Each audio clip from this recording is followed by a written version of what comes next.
So, if someone's father's pension is below 1 lakh Pakistani rupees, which is approximately equal to 360 US dollars, and your counseling fee is 116 US dollars, which is approximately equal to which is like 30% of the father's pension, and if such a person testifies that he is poor and he needs a free counseling session, then will this declaration be truthful or not? Because I'm not sure how poor someone has to be in order to get the free counseling session.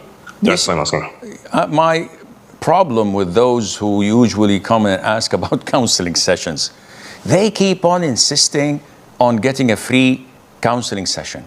I have no problem.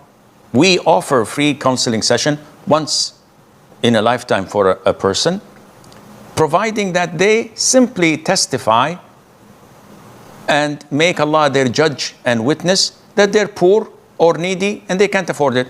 Simple as that.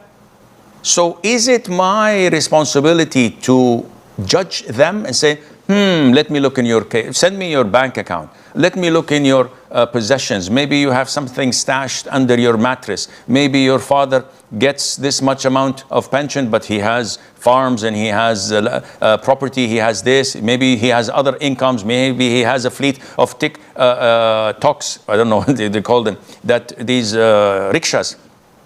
This is not my job, nor my team's job.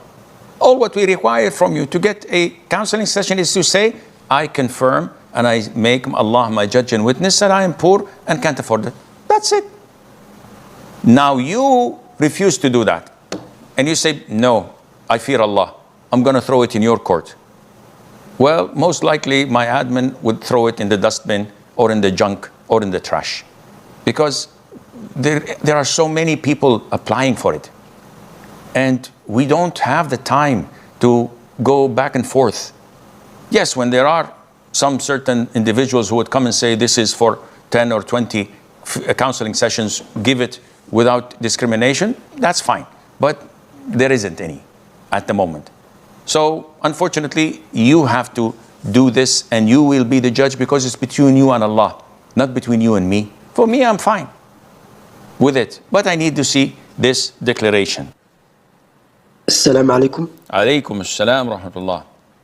Sheikh, what's the ruling on working as an Amazon delivery driver or Amazon packager where sometimes they have the products that have like Christmas packages? What's the ruling on that? If I understand your question correctly, the company sells and delivers a lot of halal products, and some of the products are not halal. Being a delivery person, you don't get to know what's inside the package. There's no way for you to know that, most likely. Therefore, it is permissible for you to deliver such packages, inshallah, without any problem.